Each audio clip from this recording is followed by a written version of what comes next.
Good afternoon. It's March 18th today, and we're just going to do a quick brief over some current events and news taking place right now in the Banana Republic of the United States of America. Wow. That's about all I can say is wow. What we are witnessing right now is unprecedented in the history of this nation's short 244 years, I'll tell you. But we're going to take a quick look over at some of the things taking place in the country right now. We have, luckily I'm in Florida, and that's a good thing because we have Ron DeSantis. Ron DeSantis takes on critical race theory, teaching kids to hate their country, not worth 1 red cent of taxpayers' money. I agree with this. A lot of people are taking that same position. And there was a woman, I can't find the interview, she had approached a board of Department of Education and had given them a bit of her view on it about how she doesn't find it proper. She stated something in where their initial goal was to how did she put it, to empower the children to raise the issue of racial theory at home with their racist parents, if you could believe this, right? She said that she didn't feel it was very good that they would go behind the parents' back and start to try and indoctrinate the children to be combatant with their own parents at home over racial divide and issues. She feels that the racial theory thing is nothing but a further effort to divide the nation and target and raise, like, put a light on the issue of racism with kids in school, causing further division and making them hate each other, which I agree with, and I think Ron DeSantis agrees with. It's just not worth the efforts. But he's against this as well. Ron has, I couldn't find the other article I read about, he has a thing about civics being a priority in this in our state, and where the children have to learn about political establishment, our founding principles, and the civics of our Constitution, and our principles and values as Americans. I think that's very, very important. But the problem we're going to have with that is something we're approaching in my history series, of what I'll be doing the next history series this Sunday, where we'll be talking in the third quarter of the 1800s going into the 1900s. And one of the things in reference to that would have been back in 1869 through 1879, going into 1880s, with the Knights Labor Union, of which now controls the Department of Education, with the Teachers Union, and how these methods were evolved by the Democrats with the sole intent to keep the nation divided and also decay the nation into the state of what we're seeing actually today. It appears in the last 160 years the Democrats have had great success in being able to forward their agenda and their goal of decaying America to an unprecedented state of what we're seeing today in this nation. It's just disgusting, but it is what it is, and it is what it's becoming. Though it does no good, Trump walked away, handed the nation over to these people, and now we're all Americans are subject to dealing with it. Why Trump handed the nation over to them and walked away is still a question on the table that seems to have no answer. Why? Why would the man who had the most largest armed militia in the world supporting and backing him, and as well the largest and most strongest military in the world, walk away and hand the nation over to a criminal establishment of what's right now has placed America into a position of being a banana republic under a criminal organization which is clearly taking the nation into a direction of slow decay to deteriorating into the banana republic it is now, of what soon may fall. We're in a slow progress to falling. But this is the case it is. Michigan as well finds Secretary of State violated law with unilateral election rules, vindicating claim made by Trump. I don't know what good this does right now, unless this somehow can reverse the Biden win and place him back into power. That would be a spinoff that would vindicate and justify why he's done what he done. I don't see that happening now. Just doesn't appear to be in the cards. But we'll have to see where these now court rulings are coming down. The issues that we're facing right now with the court is what we just recently touched on in the history. I believe we did. We touched on it about the bar being founded in New York City, and how the bar had made a fraternity out of lawyers, judges, and the judicial and legislative of our government all under one fraternary of an order, which takes away the impartialism of it, because now they're like a fraternary who looks out and watches the back for each other rather than an impartial entity of which is operating for that and the best benefit of the American people, which no longer exists. Our justice system, our legislative system, our court system, our judges, for the majority, are a joke in this country right now, just disgraceful. But it is what it is, as I say. It is what it is, and it is what we have to deal with. We have, this was an interesting thing here. I like this about right here where we had Fauci classes with Rand Paul over mask. Rand Paul made an excellent argument of what not only does the statement Rand Paul makes here in this argument, we're going to play and listen to a little bit of this, and we're going to listen to Fauci, who obviously is nothing but another corrupt pundit of the Democrats, disgraceful man. You know, it's funny when you remember the frontline doctors. It's amazing how in this country, when you have people who claim to have a master's degree in psychology and they're out there talking about binary beings and 5-year-old children being able to identify their sexual orientation preference and what have you, educated paper brain idiots, right? And how these experts, though, by the Democrats are considered trustworthy and authorities, but yet when other experts speak out against what their agenda is, well, they don't count. Like the frontline doctors and experts who all came forward on Fauci in the last, you don't see anything mentioned about those doctors or any doctors who speak out against him or experts who speak out against him.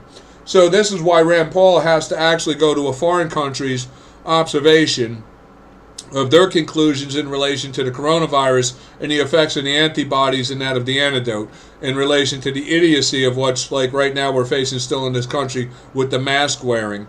But let's take a quick listen to this and we'll see what Rand Paul had to say with Fauci, and we'll jump ahead a little bit and see what Fauci has to say as well. In a recent British study, David Wiley and others found that no symptomatic reinfections from COVID-19 after following 2,800 patients for several months. In fact, there have been no reports of significant numbers of reinfections after acquiring COVID-19 naturally. Shane Crotty, a virologist at La Jolla Institute for Immunology, concludes from his experiments that the amount of immune memory gained from natural infection would likely prevent the vast majority of people from getting hospitalized disease, severe disease for many years. In this study, which was published in Science, Dr. Crotty showed that antibody levels stayed relatively constant with only modest declines over 6 to 8 months. Dr. Crotty reported that, notably, memory B cells specific for the spike protein, or RBD, were detected in almost all COVID-19 cases with no apparent half-life at 5 to 8 months after infection. In other words, Dr. Crotty found significant evidence of long-term immunity after COVID infection. Furthermore, Dr. Crotty noted B-cell memory to some other infections has been observed for as long as 60-plus years after smallpox vaccination, or even 90 years after a natural infection with influenza. That was a woman who got the Spanish flu, still showed immunity 90 years later. So rather than being pessimistic towards people gaining immunity after they've had COVID or had a vaccine, studies argue for significant optimism.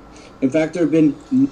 So pretty much I was interested in this because so far I've been tested 3 times and been told 3 times I have the antibody, because supposedly the last time I was sick was at the end of last October, and I was tested in March and May and July of last year. 3 times I went and got tested. 3 times I was told I had the antibodies.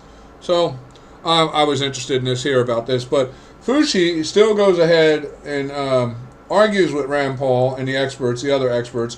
The funny thing, I like to say something about the frontline doctors brought up last year when they were disagreeing with Fauci. Many doctors and experts and people I know in real world. I cover 3 counties in my work and what have you. I know people within the medical industry. Being in Florida, a lot of people in the medical industry. The scary thing about Florida is we're the capital state for failures, as well as in other states. We get the worst in the medical here, but we also do have some of the best. And I mainly rely on that of which I know is older school retirees. And the majority of older school infectious disease experts of retirees I have come in contact with in Florida and asked their opinion, knowing their expertise in their field, what they think. Most of the older school say that this virus is nothing new. It's the common cold virus of which we've known for decades we cannot find a cure to because it mutates every year. They say this is just another strand of that cold virus, and that this is an overreaction. They believe that it's mostly political play on, and they believe that Fauci here is a guy who's never actually seen real patients, never actually had his own real practice. He's been, since he's graduated college, he's a paper brain idiot who has had a government position his whole life and has never actually dealt in the real world in dealing with these things on a practical, hands-on basis like that of a real expert would do. He's more or less what you would call, how did one guy put it, a technical expert, meaning he has book knowledge. He has knowledge, very little real true world wisdom.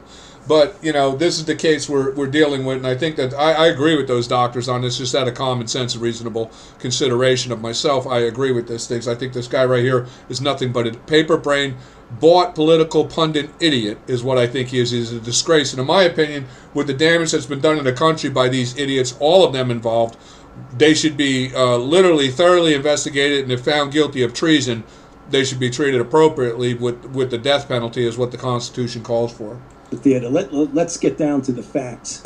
If we're not spreading the infection, isn't it just theater? No, it's You have not. the vaccine and you're wearing 2 masks. Isn't that theater? No, that's not. Here we go again with the theater. Let's get down to the facts. Okay, the studies that you quote from Crotty and Sete look at in vitro examination of memory immunity, which in their paper they specifically say this does not necessarily pertain to the actual protection. It's in vitro. And what study can you point to that shows significant reinfection? There are no studies that show Just let me finish the response to your question, if you please. The other thing is that when you talk about reinfection and you don't keep in the concept of variants, that's an entirely different ballgame.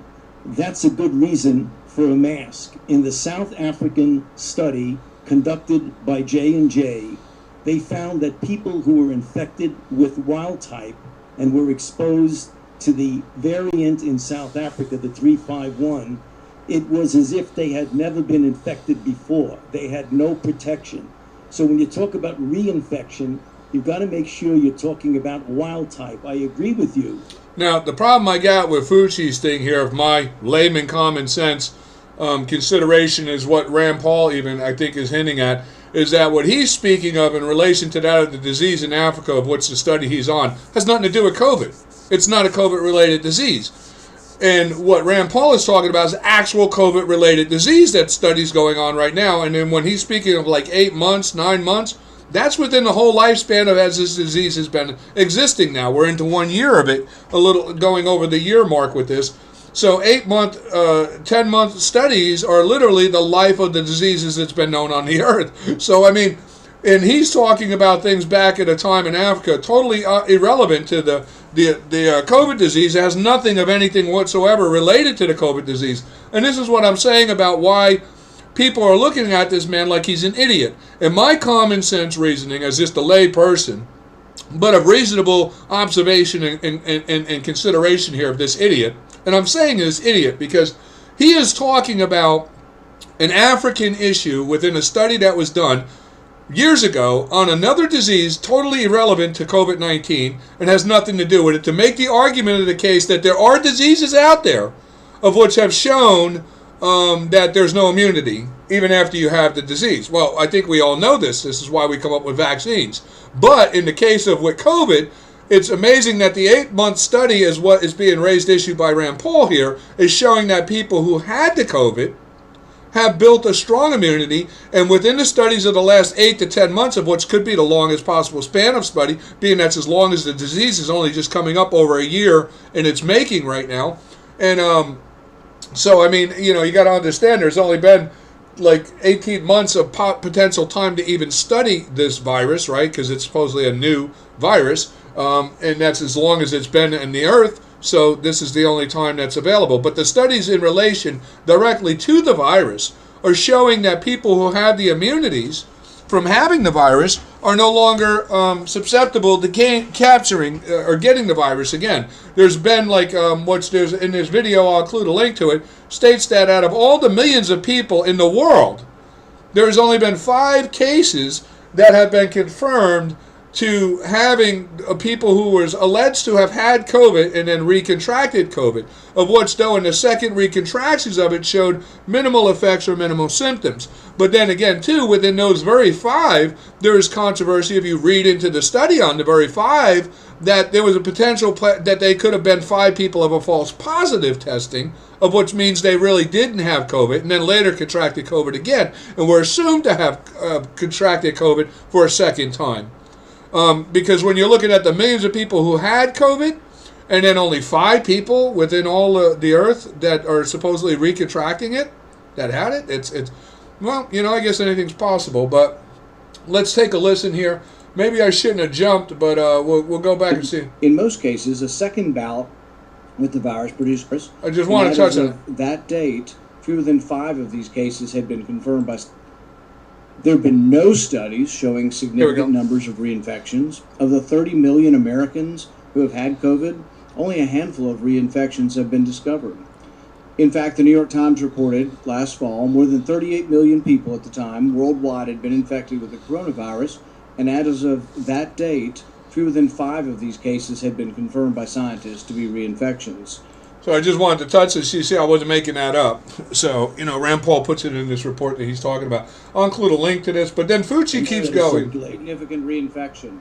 What study shows significant reinfection from wild type? You talk about reinfection, you've got to make sure you're talking about wild type. I agree with you that you very likely would have protection from wild type for at least 6 months if you're infected. But we in our country now have variants that are circulating. Significant reinfection. What study shows significant reinfection, hospitalization, and death after either natural infection or the vaccine? It doesn't exist. There is no evidence that there are significant reinfections after vaccine. In fact, I don't think we have a hospitalization in the United States after the 2-week period after the second vaccination. Yeah, you have a death in the United States. You're not hearing what I'm saying about variants. We're talking about wild type versus variants. And now, what proof is there that there are significant reinfections with hospitalizations and death from the variants? None in our country. 0. Well, because we don't have a prevalent of a variant yet. We're having one. Can I finish? We're having 117 that's becoming more dominant. Policy based on conjecture. No, it isn't based on conjecture. Variants, so you want people to wear a mask for another couple years. No. You've been vaccinated and you parade around in 2 masks for show. No. You can't get it again. There's virtually 0% chance you're going to get it, and yet you're telling people that have had the vaccine, who have immunity. You're defying everything we know about immunity by telling people to wear a mask who've been vaccinated. No. Instead, you should be saying there is no science to say we're going to have a problem from the large number of people being vaccinated. You want to get rid of vaccine hesitancy? Tell them they can quit wearing their mask after they get the vaccine. You want people to get the vaccine? Give them a reward instead of telling them that the nanny state's going to be there for 3 more years and you got to wear a mask forever. People don't want to hear it. There's no science behind it. So I agree with Ron Paul on this. I'll include links to this if people want to go and read the story and listen to the full entire whole of everything involved in it. Fauci, I think, is on board with the Democrats, and it's his goal with them to do all possible to disrupt the economy here. I do believe the Democrats' intent is to destroy the country. That's their goal, and that's what they're working on doing. I believe the Democrats are in cahoots with that, as they've been for the last 160 years, a foreign interest who have the interest of destroying this country. And right now, we're literally in a state of banana republic of the United States of America, because we have a fraudulent government right now in total control that has taken control and showed that the American people really, in truth, have no say about anything as far as the election goes. It's nothing but a fluke of what's to vote right now is a fluke in this country. Anyone who votes, I hear from right now so many representatives, Republicans and Democrats, talking about the importance of elections. I would like to know, what does it matter, being that we know in the last election, the whole entire election was a total fluke and flock of bull crap, and it was clear and unquestionable that it was corrupt. In the election right now, we're literally being controlled by a truly non-elected government who has stolen the position of government in our country, fortified themselves with our own military assets to protect them in their crime, and are using that of our own American assets and authorities, of which we have consented to for them to have, to protect them in their criminal act, of which we're going to go into now. As we look here, we have this lady. I'll include this article here. It's funny that she slipped and finally admitted that the border issue is a crisis. The other thing I want to talk about here, I'm going to include this article. These are things I've read I think people should be focused on as important. You have here the California bill would remove police officers who are Christian or pro-life. This is something that reminds me of a long, well-established tactic that the Democrats have been trying to implement for 50 years, but have been failing for 50 years. But now it appears they are actually getting it. And this is a very dangerous and should be alarming thing to anyone who understands world history, culture, and the way the totalitarian regimes of the world who have been established for thousands of years and being able to maintain their power and position, how they do it. This right now is a setup to be able to remove people, kind of like what Hitler was able to do. If those who remember the Hitler being, it's one of the most recent times that we could look at with totalitarian methods, they say, how could Hitler get these men to have done what they did? And we'll have historians question, and they'll say, when they were questioned, they were just following orders. Well, this is the mentality of what's looking to be done here. Though in truth, in World War II, they were not just following orders. Those historians who would say that forget the fact that Hitler in the 1920s had the Hitler Youth Groups. And that's how long, from the 1920s up to 1942, like 2 decades long, that they were planning this world invasion and attempted takeover. And the children in the Hitler Youth Groups in the 1920 became the head command of the Nazi armies in the 1940s. These were the children that Hitler indoctrinated from the 1920s forward to be the Nazi army. So, those historians obviously forget this, and it was not that they were following orders, it was they were indoctrinated from the time they were children. This was the only way of life and truth that they knew. They had been children who were being indoctrinated in the Hitler Youth Groups from the 1920s forward. They were groomed, indoctrinated, and brainwashed with this ideology. And this is what they're looking to do now in the United States, the Banana Republic of the United States. What they're going to do is they're going to remove those of critical thinking, those who have reasonable common sense. They're going to weed out and find those of programmable, puppet-minded people who will go along with anything and who have no morals, values, or principles, or any kind of devotion or dedication or loyalty to the nation or anyone but themselves and their own self-serving interests. And these are the people they're going to be placing within authority positions as they get rid of that of critical thinking and self-analysis people who think for themselves and have common reasonable sense. They don't want those kind of people, because those kind of people aren't good when you're planning to, in the future, use assets of the nation itself against its own people. Of course, if you have Christians and pro-life people and people with morals and values of critical thinking and self-common sense, well, and you ask them to attack the American people, they're not going to do it. So what they're doing really by using this policy here, which I'll include this bill here from California, is a test policy that will probably go state to state within the Democrats, being they're the majority right now. We're pretty much a banana Republican. It doesn't really matter. They're getting away with doing whatever they want as the American coward society of the mass majority sits back and allows this to happen. It's a disgrace what I'm seeing happen in this country for 244 years, short years that this nation has been, and how throughout that 244 years we have up into the last of the great warriors of, in a mass amount was Vietnam. And then we have a minority amount of brave and strong men through Desert Storm and the Iraqi issues and things that we face within our modern military, but nowhere near the numbers of what would have created the mass majority of war veterans like we had from Vietnam, that massive warrior presence, which right now many of the massive warrior presence of the Vietnam era are older men hitting in their late 60s to 70s. And they're no longer of that. They still are. Believe me, I know Vietnam veterans. They're very much willing to go and fight and defend the Constitutional Republic of these United States still at that age right now. They just don't have the spirit and strength of what they had when they were younger fighting men. And that's why this is happening right now. The last of the great, big, massive majority of warriors of our nation are reaching an age of elderliness and to where they don't really have the capability outside of that of being able maybe to shoot, but the physical hand-to-hand and what have you, are the physical ability to maintain a foot to go and pursue war is not with them anymore because of their age. And we don't really have, we have a minority of true warriors from issues like Desert Storm, the Iraqi war, and what have you, small militant warrior group of veterans from those eras.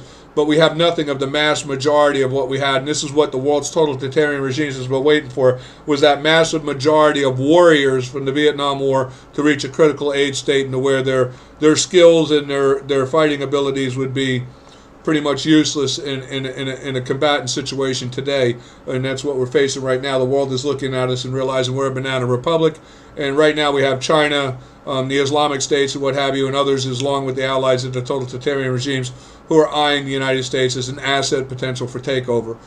Because right now the American people are sitting like cowards and doing nothing as the Democrats rampage on and destroying this nation as I speak. So, but with that, I'll include this article here. People can consider it. This is an old tactic that's been around for thousands of years, and it pretty much, to me, as somebody who understands world culture and history, sets off a trigger point of, oh my God, it's really happening. Because these are methods that have been around for thousands of years with totalitarian regimes, and how they organize that of the authorities within the nation once they infiltrate to be able to use the assets and authority of powers within the nation to overthrow the nation and its people. And this is one of the classical things that would be a sign of that taking place and happening, which it is right now.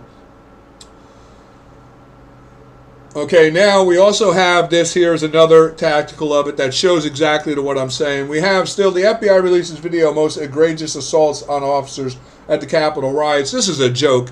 One, they keep talking about these guys as being assaults and riots and insurrectionists. Look, in all honesty, I'm going to tell you right now, the people in Washington, D.C. were not the only people who rose up. Most people need to take the time, do a little due diligence, and realize that there was a rise up across the nation at state capitals as well at the same time this is taking place in Washington. And what it was not insurrectionists or criminals or, rioters. What it was Americans fed up with a corrupt, disgusting, overreaching, abusive government that needs to be removed.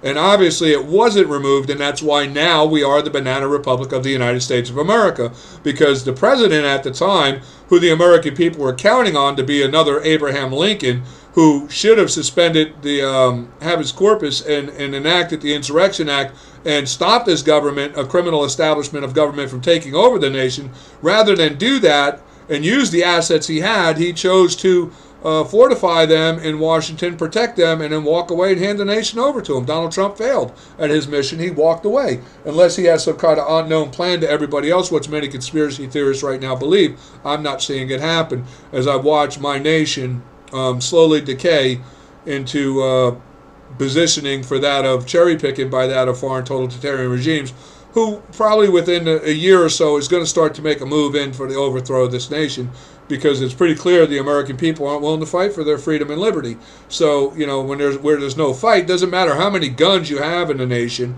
it doesn't matter how many armed citizens you have in the nation. If they're not willing to use those arms to protect their liberty and freedom, there's really no threat to anyone, is it?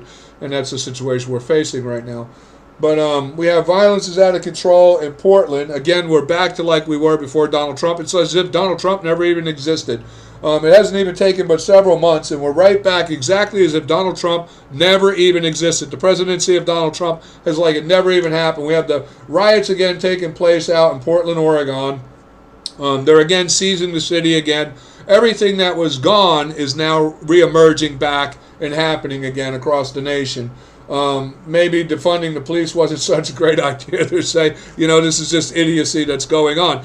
In relation to the defund the police thing, I've been in and about my travels, and I happen to enter into some of the very bad areas from time to time. And going down, I had to head into like some of the bad areas of Tampa, and I thought, let me ask the people here what they are even considering about and defund the police. So I got a different narrative from the street perspective. On a street perspective, it's funny because I was a little bit shocked on this to realize that the defund the police idea is being supported by that of the good, moral people within the ghetto, Democratic-controlled, ghetto, destructive, controlled cities and districts. I was in downtown Tampa area, which was mainly Democratic legislative, controlled by that of representatives of the Democrats, and as well in St. Pete area and a rundown prostitutional, drug-infested area. And this is where I asked the question, and I found out that speaking with these people, that the people who are not a part of that rundown society, they're not a part of any of this idiocy, they're like, they're in agreement for defund the police because they say the police is the obstruction of them being able to gain control of their own society. Meaning that these people would rather have the ability to have the authority themselves to take out the drug dealers, take out the thugs, take out the gangs, take out the troublemakers, take out the thieves, take out what is causing the problem in their community themselves because the cops are failing to do it. Which this is true too. I do know when you look in these situations and you realize that the majority of the issues in the drugs, the crime, the upset that's going on is like we see right now with Biden letting in all these immigrants, and all the Democrats do is they manufacture these problems within these communities. They create the drug infestation, they create the poverty, they create the depression, they create the broken family environment, they create the absentee fathers, they create all the alcoholism, they create all the poverty and the hardship, and then they present themselves as a solution to the very problem that they created, which they never resolved. Like when you look at Nancy Pelosi's decades now, her district, or you look at Maxine Waters' decades now, both of these people have, those two right there have two of the worst districts in the nation for homelessness, drugs, corruption, crime, abuse, you name it. And for decades, they've done nothing to better the situation, and they've capitalized on being able to use the situation now as the cause to why they should be able to tax the hell out of communities that have nothing to do with it. That's the funny thing too. All the money flowing in to help these communities is not generated within these communities, and yet no matter how many millions and hundreds of millions of dollars flow in state of emergency funds or federal assistance funds or legislative funds or court funds, nothing ever improves in these communities. And that's because you have within these communities like Kamala Harris, and now unbelievably, the vice president of the United States. What a goddamn joke this is. When she was like a state attorney of her district, these people utilize all that state of emergency money to pad their own pockets. I had a thing I wanted to bring up, and I don't know, real quick, let me just, if I can find it, I will bring it up. I'm not going to be able to vote for no. Harris girls, no. I'm not going to be able to find what I'm looking for. But I wanted to say I watched a video on a judge who had said about when she came into the position as a judge, she was told that people that enter in the way they are leave a total different person. And she went on about when she was convicting a cop for a real great abuse and atrocity of beating this man who he arrested, and the way they handled the arrest and whatever was very, very inhumane. And but she talked about how hard it is to be a judge and how hard it is to be a cop, and how over the years the things they witness and the pictures they see of the homicides and the murders and this, that, and everything. And I get it, I respect her opinion and all, but the problem we have in America in relation to that is that these people have created themselves within their own society, that of judges, state attorneys, legislators, congressmen, the government themselves. They live in a separate society from that of the everyday true Americans. And what this woman was saying, and what I remember Kamala Harris saying back in the day, how many cases she's prosecuted, how many criminals she has met in the courtroom, and this, that, and everything, trying to make it about impressiveness, about her experience and her wisdom. What her and this judge both lack in understanding is this. They experience this during the course of their work. The American people deal with it on a day-to-day basis, 24/7 in real world. Everything that you see in pictures, the people around in those communities that address that and deal with that stuff on a day-to-day basis, 24 hours a day, 7 days a week, 365, they've seen it real. They've seen it when it happened. They deal with it too. And they deal with it day in and day out, year in and year out, decade and decade out, getting worse and worse and worse. Okay? So, cry me a river, but I don't want to hear it. I grew up in the ghettos of Newark, New Jersey as a kid. I can remember stumbling through the alleyways after the weekends and stepping over dead bodies in the alleyways to the point where by the time I was 7, 8 years old, it didn't even faze me. Okay? Because it wasn't like there was... Today, I remember I was dating a girl back several years ago, and I told her about what it was like after taking a visit up to see my family in New Jersey and then going to New York City. And she said to me, God, I can't really believe it. And I was like, look, I'll pull up right now. And I pulled up the Newark Herald. And it was talking about, right there on the front page, it was amazing that we were talking about, on the front page it said, murders this weekend were down in Newark. Only 6 bodies found. And I said to her, you see what I'm saying? And this is still the way it goes on today. And, this is what people understand. The people within the system who think, the judge that sits in the courtroom and thinks they're the only ones who are dealing with this. They don't think outside their small little box of their knowledge. You see, and that's what I don't mean to be offensive when I say people are educated idiots. But in the sense of this here, like Kamala Harris and this judge, no offense to her, I understand she has to deal with the atrocities and she has to see if that's the job she chose. And she feels as if, though, that like this judge or Kamala Harris, they feel as though they are the only ones subject to what they're seeing and witnessing and what they have to deal with. Because they're ignorant, they have knowledge, they lack wisdom. They lack wisdom and true understanding of that, of what the everyday American is dealing with that 24 hours a day, 7 days a week, 365 days a year, with no escape. And these people deal with it for 8 hours a day while they're working, and then they go back to their walled communities with their barbecues and out to their fancy high-end restaurants and exclusive clubs for themselves, and where none of that stuff for the other remainder of the 16 hours in their day is affecting them. They only have to deal with it when they deal with it at work, of which in the career they chose, of which they're paid very well for. But yet, still, and even in that, when we look at the judicial system and you realize with the courts and the judges, they understand, the majority of them, that the worse situations get, the more money flows into their system, the more money they get paid. They don't really give a damn about us, the everyday average people outside that courtroom. They only care about their self-serving interests for the majority.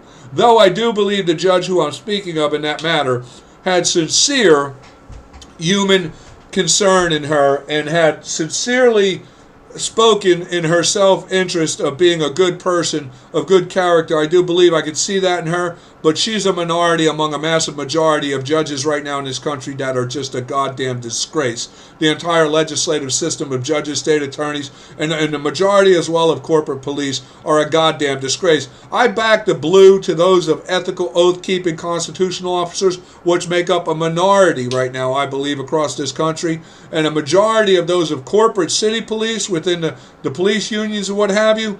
Those people are Gestapos. They're not really, that's not the blue I would back, because those people will do what they're told. And those are the people right now we see involved with dealing with these issues here. And as well in Washington, D.C.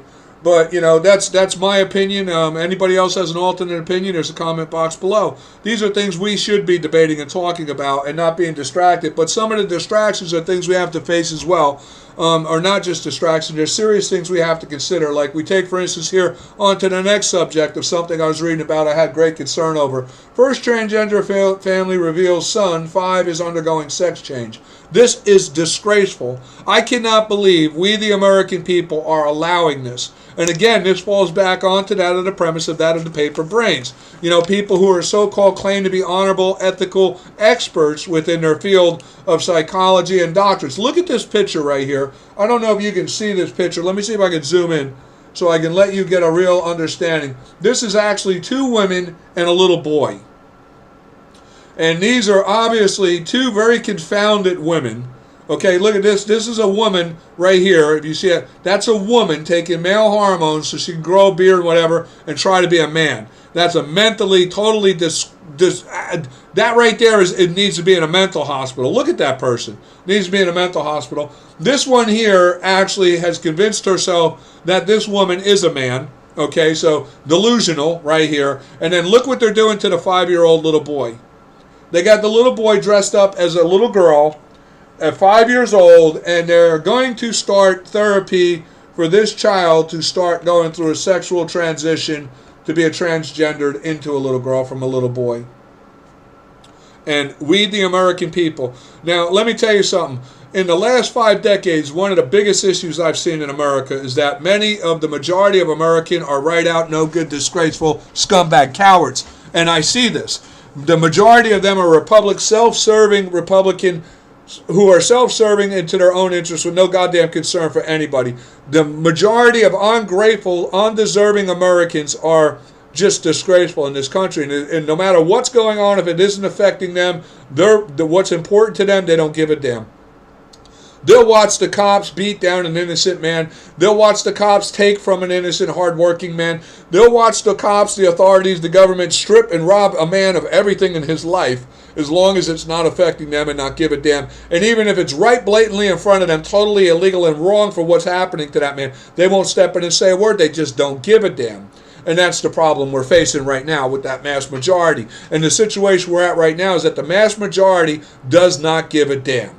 And they'll just sit back and watch all this insanity. Then nobody cares about that poor child right now being deprived of their whole life and the effects that this is going to have on that child. That child will be stripped of any right of pursuit to true happiness as a normal human being because we're allowing this to happen. And the majority of Americans are okay with it as long as it's not their child, their niece, their nephew, their cousin, whatever, or their family member. They don't give a damn. Well, I give a damn because that's an American child.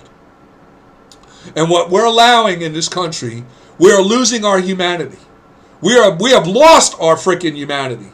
Okay? The majority, anyway. But now I'm saying this here, I'm hoping the minority of people who feel like me understand something. Let me tell you something right now. The minority of us, the people who feel like, I don't agree with this one goddamn bit. And I don't blame these two people here that are suffering from these identity crises and mental issues that they're dealing with. They should be in a mental hospital.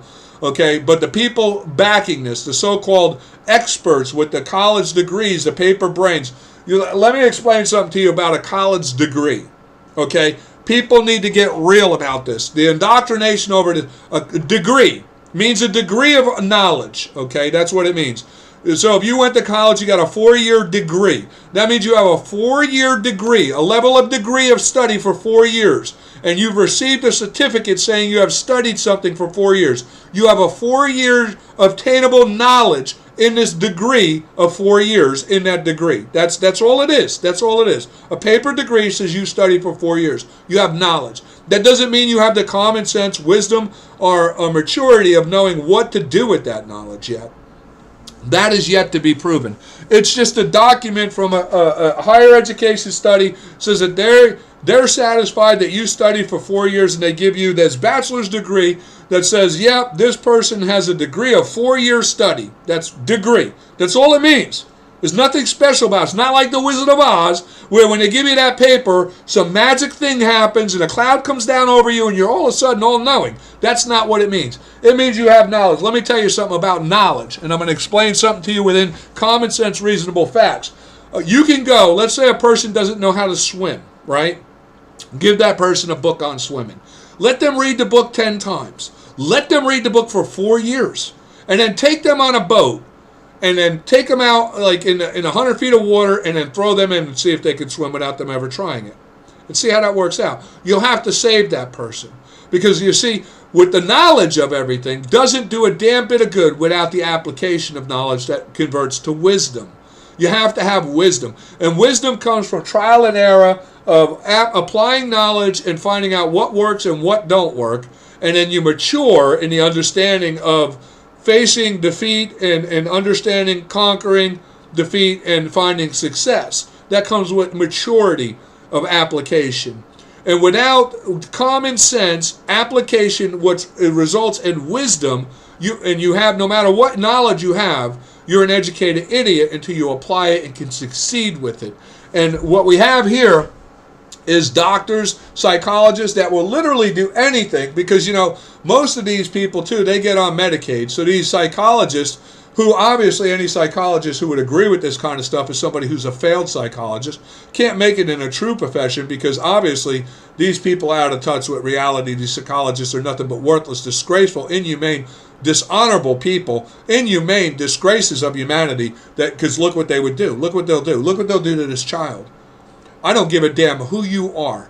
If you're a psychologist or you're a doctor and you see this picture and you see this happening, and any doctor, psychologist, or anybody who's taken part in this, any lawyer, any goddamn state attorney, any judge, anybody of any human being who is taking part in this and condoning it and taking part in allowing it is a disgraceful, inhumane, disgusting, dishonorable human being who, in my opinion, should be freaking in prison because you're a threat to humanity.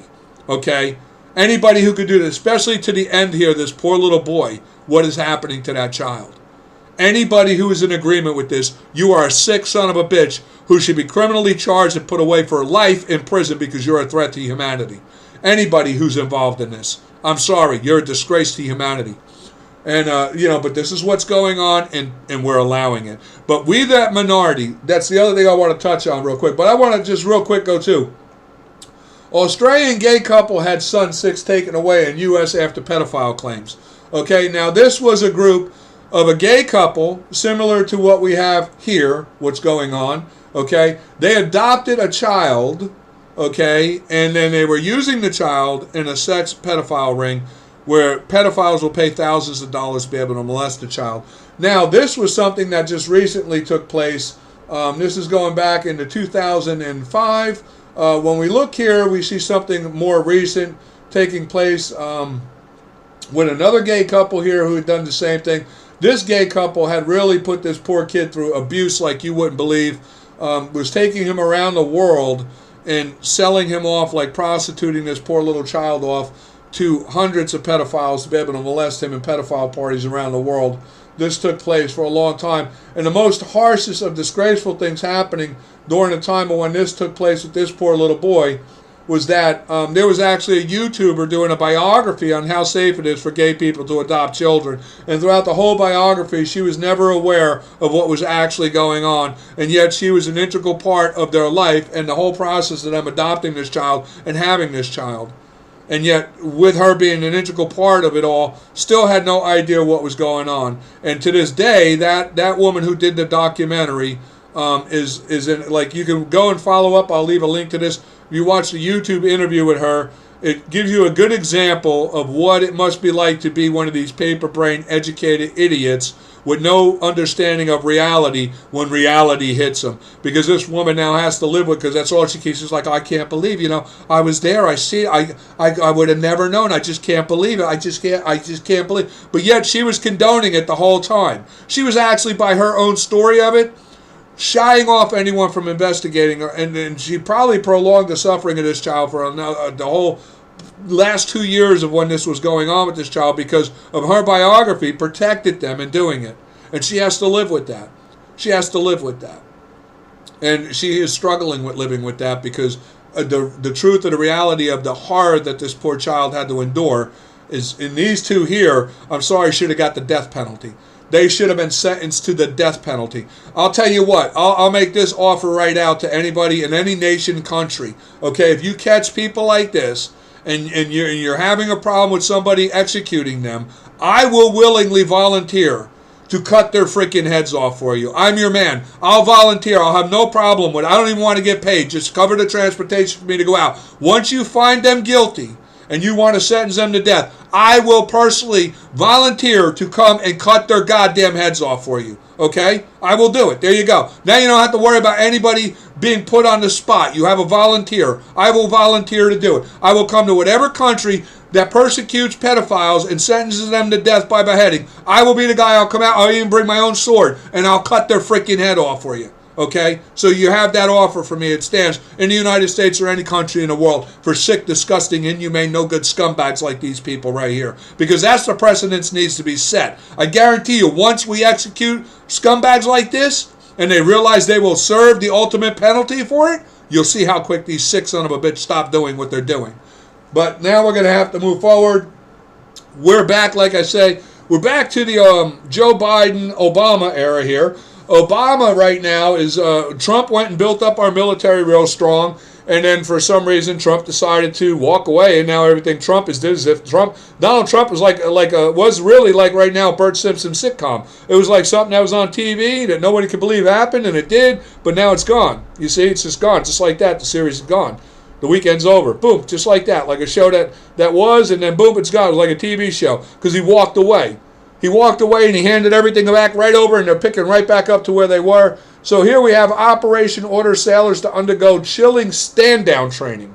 Remember with Obama, when he had our military stand down and made them look so cowardly as a small little Iranian fleet ships came around with their big guns and cowered down our men and took them in as hostage? Yeah. So now we have Joe Biden ordering our military to be that same coward state again. So we're right back to where we used to be.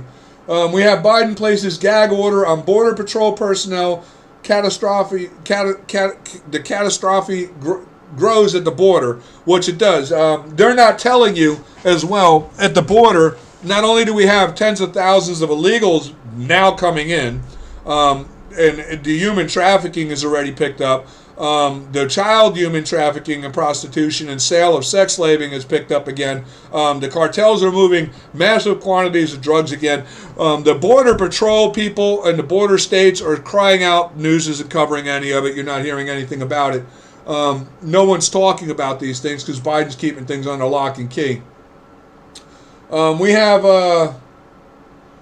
goes back to what I was talking about before with the people of the rioting going on. We have the authorities now, assets of Americans being used, American assets of law enforcement authority. That we the people, it was the people who rose up. The people have had it. I'm honestly hoping that we see a true rise up again, because this is where I'm gonna say, look, there's a minority of good American people. The majority of scumbag, self-serving, worthless, disgraceful, inhumane bastards, ungrateful for anything they have as the blessings of this nation.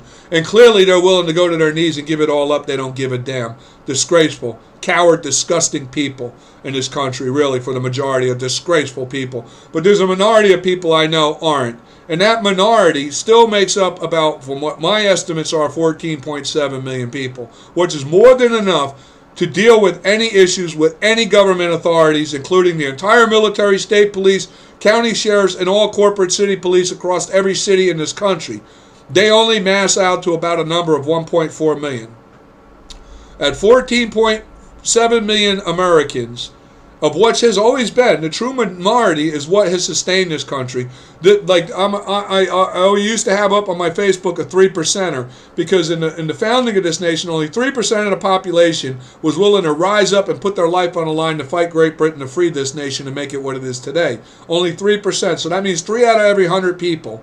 97 people were willing to go to their knees and kiss King George III's ass, and the other 3% were like, it's either we're free or we die. And that 3% sustained and formed this nation, made it what it was, and has been sustaining it now for the last 244 years, because that minority makes up that of our military branches of the true patriot Americans in this nation, who are unquestionable to their loyalty to this country and its Constitution. The rest of them are scumbags, dictators, like a lot of these police. These are Gestapo kind of cops that follow orders, do as they're told. Half of them take an oath to a constitution they never even goddamn read. They're disgraces. They're disgraceful. They're just as disgraceful as the majority of goddamn ungrateful Americans in this country.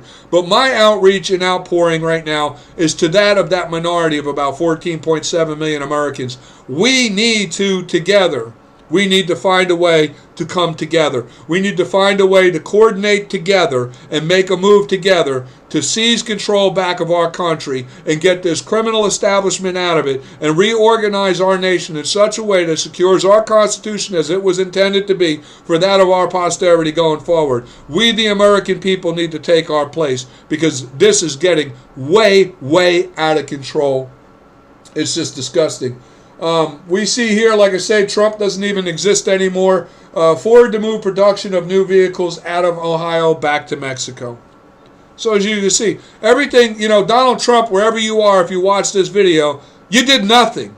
You did nothing but stall for 4 years, because you failed. You should have never walked away and handed our nation over to a criminal establishment. You had the world's largest armed militia at your disposal and the world's most strongest and powerful military at your disposal. And rather than doing the right thing like Abraham Lincoln did, you cowered down, walked away, and handed us, the American people, our nation, and our posterity over to these people, and they're undoing everything you did. Now, I understand. Let me tell you something. You can say you did a lot. You did a lot of good.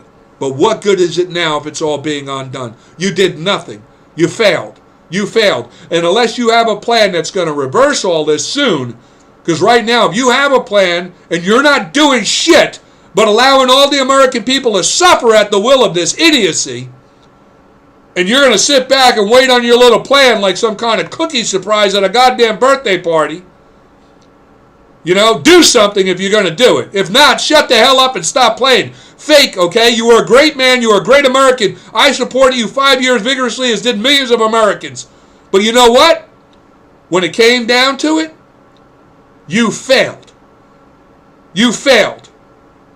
So I don't want to hear what you think you deserve in recognition for bullshit. You should have never took the job if you weren't willing to go as far as Lincoln did. and securing this nation and re-putting it back on the foundation of the direction of what our founders intended. If you weren't willing to go through with it, you should have never took the goddamn job. Because all you did was piss off a lot of Americans like me. Because you took it to the line to walk the hell away. What a disgrace. But anyway, back to what I'm saying. Oklahoma passes bill to let state declare Biden executive orders unconstitutional. We have many other, it appears, states which are the minority in government that are the minority right now. Is like Ron DeSantis trying to do the right thing. Thank God we do have some moral Americans somewhere in this country in a minority trying to do the right thing. I don't think we need to succeed from any kind of union. I don't think we need to do anything. Our Constitution is sound. The problem is that we have the Democrats and the criminal establishment of Democrats and Republicans alike who are complicit in this whole shit show of a disgrace what's going on right now today. They just need to be removed because they're acting outside the Constitution. They're not following the Constitution. They're in breach and contempt of their oath to the Constitution, and their authority should be suspended and they should be removed. But nobody's taking that action to do it. Now we do have the little girl I didn't bring up. I just want to keep going real quick so I don't get off track here. We have the first buses of undocumented immigrants arrive at Dallas Convention Center. If we all remember, this was going on during Obama too, with the busloads of immigrants coming in and jumping a line. This is despicable when you consider that how many tens of thousands of people have tried to do this legal and have been waiting online, laid out the expenses, the money, been patiently waiting and following the rules, and they're sitting in line waiting for their citizenship while these criminal elements are, and this is what the Democrats want, because all these criminal elements that are coming in right now that Joe Biden's handing off the citizenship to and processing them through real quick are future voters for the Democrats. That's all they're interested in. They don't give a damn about that these people are going to be robbing Americans, mugging Americans, raping Americans, snatching up kids from Americans, shooting and killing and murdering them, but they don't care. All they care about is that the more of these people come in within their districts, that's higher the welfare claim, the higher the federal money flows in for the management of the welfare claim, and as well, the higher when riots and things as such break out, the higher the state of emergency money to fix and repair the state after the manufactured issues of what they themselves create destroy the state. This is ridiculous what's been going on now for decades, and that's what's going on. But just so everyone's aware, while you're not paying attention, busloads of undocumented immigrants are arriving again in Dallas Convention Center and being handed citizenship and a free pass to vote in our nation that haven't even gone through the rigorous of being processed as citizens. They've taken no oath to our country. There's been no allegiance, no reason of why they should be in our country confirmed, nothing. There's nothing. And those who are legally following the process for asylum into our country are sitting on the sidelines waiting, doing it right, as people who are a criminal element jumping the line without any issues at all, as the Democrats just allow them to pour into our country. What we're not being told of what will be hitting the news soon is that there's been already discovered several members of ISIS and as well along the border of Israel. They have people that were out of that are known and associated with declared terrorist organizations, of Hamas, that have been among these groups coming in along the southern border, of which now it's going to be coming out soon. The CIA and FBI are now realizing under Joe Biden's administration, they have already authorized, captured, and released these terrorists into America, and they are now at large to go ahead and probably eventually we will start to see again, like we did before Donald Trump, the mass murdering going on of which the Democrats should all be convicted right now for the murder of all the now over 5,000 Americans killed by total totalitarian Islamic Muslim terrorists on our own home ground. It will be picking up, that number will be increasing because they are as well being given asylum as they're coming across the Mexican border and being processed very quickly through and released into our public. And later now, as they're finding out, they have processed by photograph recognition more than several known ISIS and Hamas terrorists who are definitely not here for a job or a pursuit of happiness as Americans. They're here to kill the infidel, the American people. So we have somewhere in the future to look forward to some kind of car bombing, I'm sure, a mass shooting or beheading going on or something from these men when they figure out what plan it's going to be when they hook up with their Islamic Muslim terrorist groups here and they arm them with whatever they need to go out and do whatever terrorist act they're going to do to kill Americans. So when it happens, understand Joe Biden, add everybody onto Joe Biden, because everybody that drops from a terrorist attack now in America through one of those he's letting through the southern border, he's guilty of murder. But nobody's going to do nothing about it, really, because we're a banana republic. And really, the only laws right now that apply are to the idiots and fools following the law, honest, law-abiding people who don't even realize yet we're a banana republic and the whole thing's a fluke right now, being controlled by organized crime of a criminal establishment of a government right now that has turned us into a banana republic and is literally in cahoots right now with that of foreign interest to overthrow our nation, of which right now we have many foreign totalitarian regimes eyeing America as an asset. They're just trying to figure out how they're going to come in and take us over. Because it appears right now the majority of, no matter how many armed Americans there are, they're not willing to use their weapons to defend their freedom and liberty, and they're allowing this to go on. And right now foreign totalitarian regimes are seeing that, and they're saying, hey, they won't fight, let's go take it. And pretty soon it's going to get to a point they get froggy and jump, and that's going to happen. And that'll be the reality when we face it, right? This is, like I say, it's what's happening. Children's court judge, past president of Drag Queen Story Hour Foundation, arrested on count of child pornography. Like the gay adoption, many accounts of what we don't see, because it's to protect the interests of the victims involved. They don't publicize the things about all the gay stuff going on with the pedophile rings and what have you. I am very knowledgeable about those things and what took place in it. Just disgusting. But now, as we see, as if any civil-minded, common-sense, reasonable person did not know this was going to happen. Okay? These people are sick, perverted, disgusting, mentally disturbed, evil scumbags. Okay? And now there's many of these people who are involved in the gay lifestyle, whatever. They're victims of the people, but there's a lot of the people who are the heads behind this, like this sick son of a bitch right here, is somebody who knowingly, of their own free will, partakes in these things out of their own desire of inability of self-control, and they feed into that of their desires and wanting a perverted, disgusting nature of who they are as a person, and they will do and not stop doing what they do and get away with it as long as people allow it to happen. Obviously, this is what's going on. This guy obviously was canvassing during his storybook drag queen time for children to be able to do child pornography films with, and using the children and what have you, preying on that of young, naive, so-called liberal-minded young parents and whatever, and idiots that would allow some sick bastard like him to babysit their children. Can you believe this? And this is what's going on.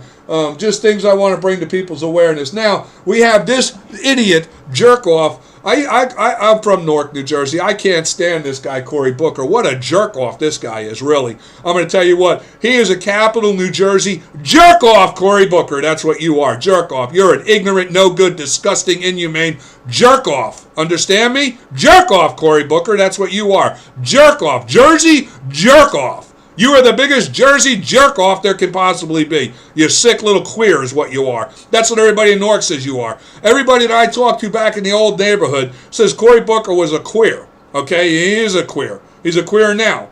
Okay? And he's a willing queer. He goes on with it. He's a sick little no-good, demented, ignorant idiot is what this guy is. And what is Cory Booker pushing for? Cory Booker wants segregation.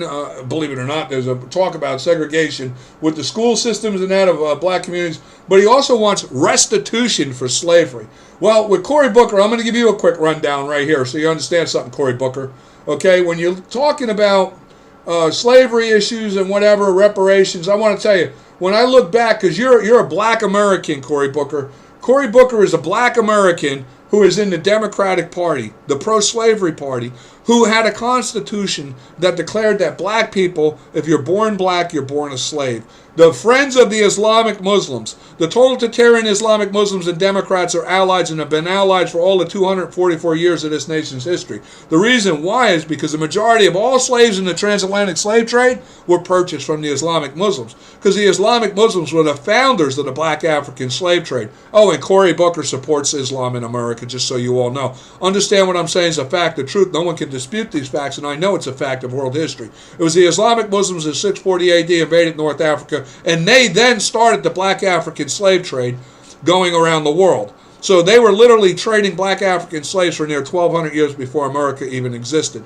But during the whole time of when America did exist, through the kings of Great Britain and England, that when they were controlling the American continent, all those slaves were being bought by the kings to be exported in for the farming districts that were under control of King George and prior kings of England and Great Britain, were being bought from the totalitarian Islamic Muslims. What's in their own African history, if you read their history books, their history covers that. But Cory Booker, a dumb, ignorant, stupid, no good, ignorant idiot, black American, wants reparations. Well, and I'm going to just say, maybe someone needs to tell Cory Booker that not all black people were slaves. Do you know, Cory Booker, the majority of black people that came to America came here as well as indentured servants.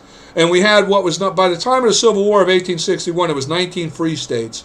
And that's where the majority of all blacks who came here willingly, not as slaves, came to the free states. And they set up businesses and they organized businesses. They had great growth and prosperity and freedom. They coexisted right along next to the white Republicans in a peaceful transition of life in their pursuit of happiness, just like anybody did. There was no white and black issues.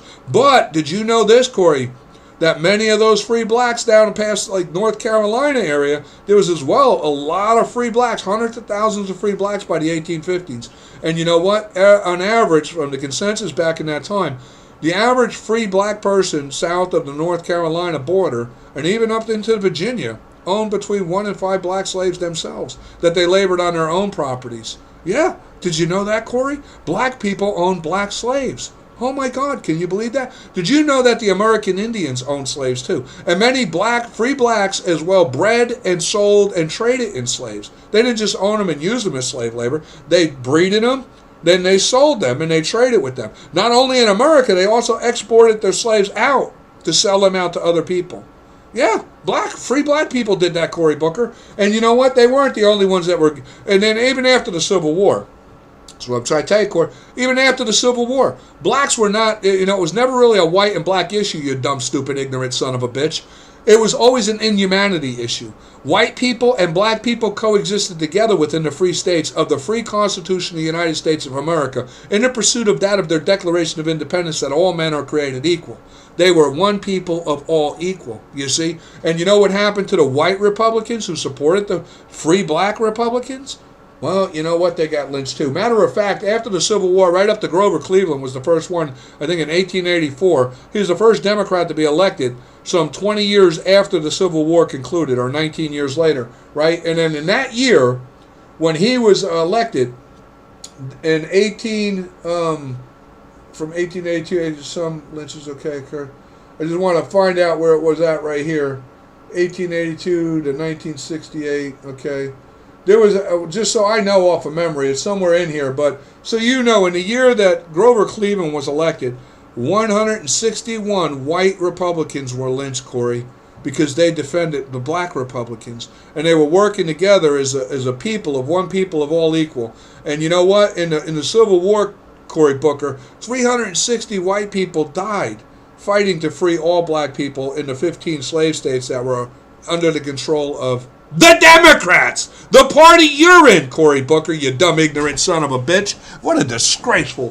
When I hear this stuff, I'm telling you, it makes me so angry. When I think of how stupid somebody like Cory Booker is, a black American in the Democratic Party wanting reparations for slavery, and doesn't know a goddamn thing about the truth of the history of this country, our slavery, our black people in slavery. Doesn't have a goddamn clue. But look at him, look at him. He puts these little angry faces on, makes these little insinuations. Cory Booker, like, where's it at? Where is it talking about it? Where he wants his reparations. I got it somewhere in here where it's a... But here, anyway, too, I have a thing right here about the free blacks in colonial Virginia. This is about like Anthony Johnson and the Ellison families. These were big breeders of black slaves. They were free blacks who were breeding black slaves. And Ellison actually was inseminating the black female slaves, getting them pregnant, and selling his own half-children. You talk about a disgraceful, inhumane son of a bitch. You know, that's disgraceful right there. Even the white slave owners of the British Tory Democrats weren't that goddamn evil. They weren't screwing and getting and selling half-breed of their own children. I mean, that's only the black frees were doing that. That's just disgraceful. But anyway, here, got one here. More information. I'll include these links. Maybe Cory Booker will take a look at these facts and wake up to reality to realize, because I want to know, where's the reparations for the Civil War families, all the people in the Civil War who freed the blacks? Where are the reparations for all the people, first state to abolish slavery was Vermont in 1777. So you understand, Cory Booker, you dumb, ignorant, no good jerk off out of New Jersey?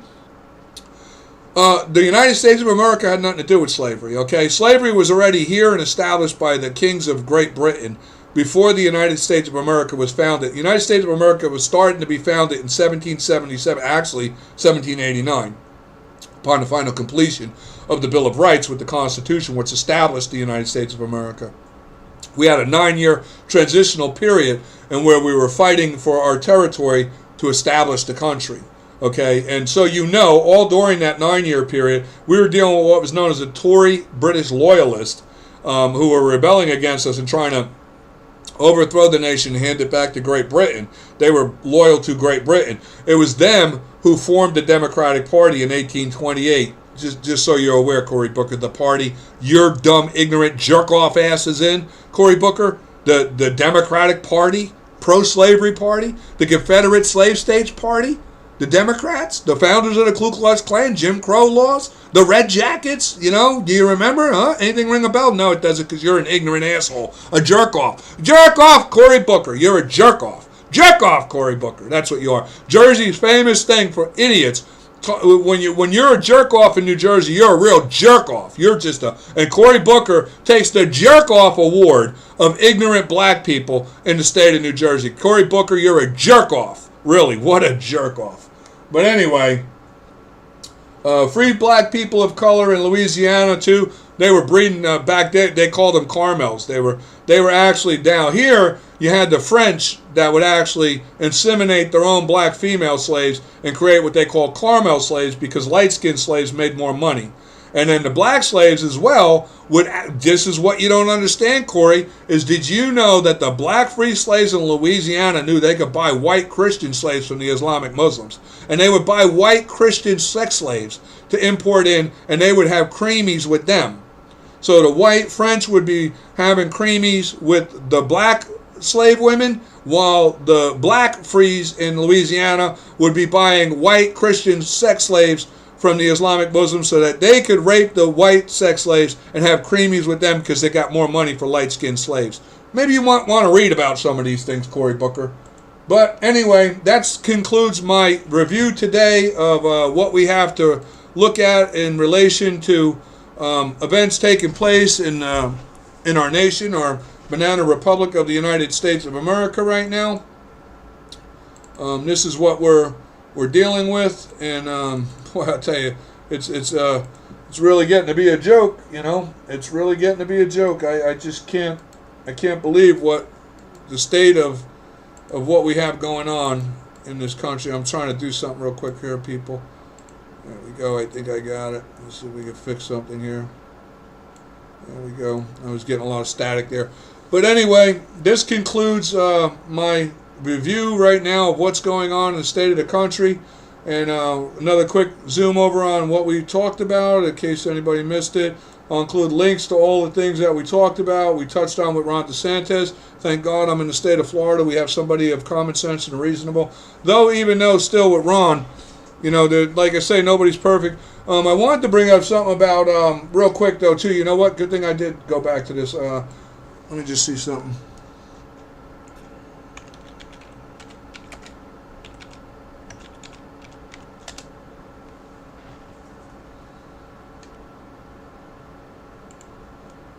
Yeah, this was something I wanted to touch on.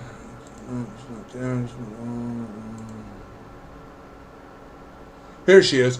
Marguerite Green. Now, this is something I want to end with. I'm going to end off with this right here.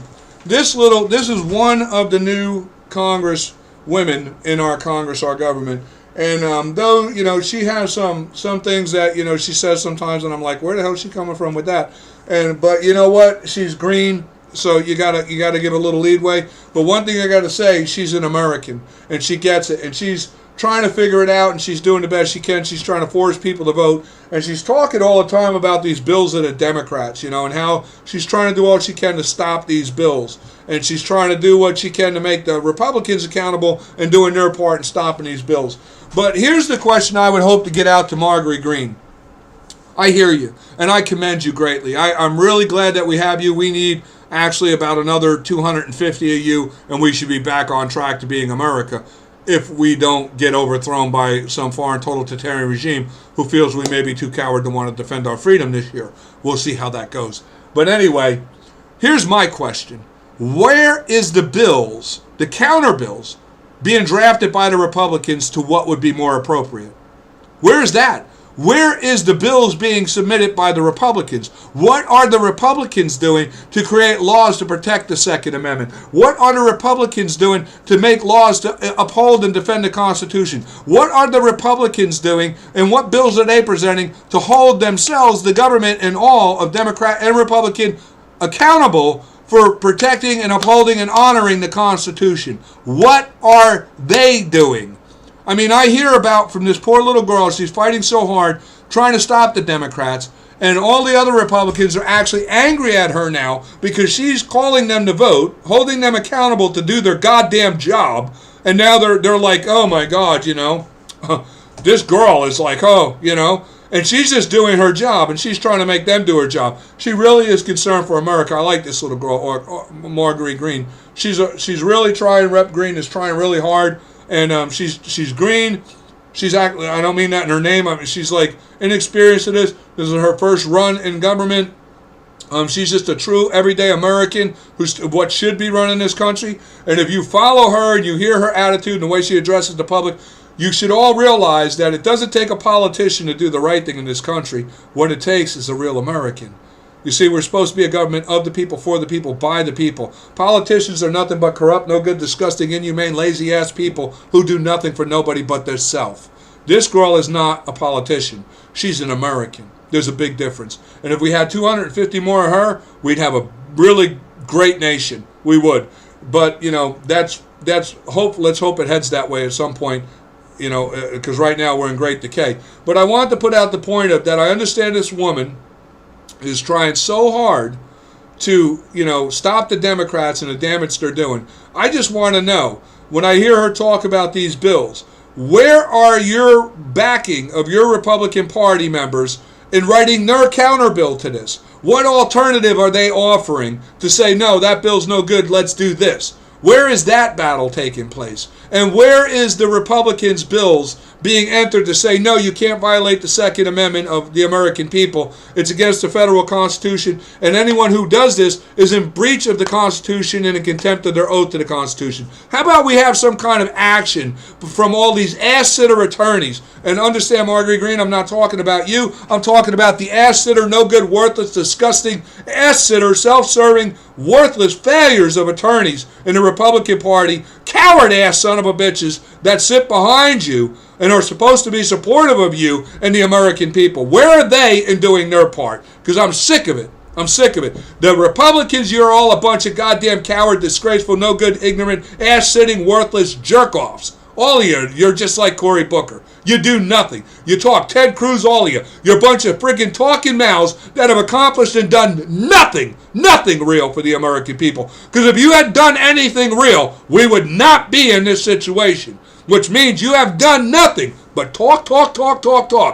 Okay? Now, as far as little Marguerite Green goes, she hasn't been in long enough to be able to do anything. But I'll tell you one thing. With the time she's in, she's already doing a lot. She's making you come to vote. She's holding people accountable. She's making people do things. She's raising the importance of issues. She's communicating with the American people about what's going on. She's keeping us educated and aware of the process of what's going on. And she's keeping us in the loop of what she's trying to do. So me as an American in this video, I'm saying to the remainder of the Republican establishment that is supposed to be standing with Marjorie Greene, where the hell are you? What are you doing? What kind of bills are you doing to give this girl something to go? Because not a one of you got the balls to step to the line. She does. Write a goddamn bill counteroffer and give her something to take and challenge them with. Because she's got the balls to do it. Write a bill that challenges them against attacking the American people's Second Amendment. She'll take it to the front line for you. You bunch of goddamn worthless cowards. Disgusting, all of you. I swear to God. If it was legal to bitch slap a son of a bitch, I'd go to Washington and bitch slap every one of you. Freaking worthless, disgusting ass-sitter, lawyer, coward, son of a bitches. Bunch of paper brain idiots, failures, all of them. But anyway, with that, I'm leaving off because it's upsetting me. I'm getting upset. I'm sure everybody can tell. But anyway, I commend little Marjorie Greene. I like her. I like her gist. I like her focus. I like her agenda. I like her goal. But like I say, Republicans, you need to give this girl the armament she needs to be able to make change. She's willing to go to the battle. She's willing to step to the line. Obviously, none of your coward asses are. Write a bill, hand it off to her. If she agrees with it, she'll take it to the front line for you. Okay, you got a fighter, somebody who will actually fight for the American people. Oh my God, can you believe that? If we only had 250 more people. But with that, I'm going to leave off. Thank you all who watched my video. I hope you enjoyed it. And the next video, I'm hoping to do the next part of history come this Sunday if I get time. And we'll, of course, if I do, you'll see it be released. And until then, thank you all for taking the time to watch my video, and I'll see you on the next one. Talk to you then.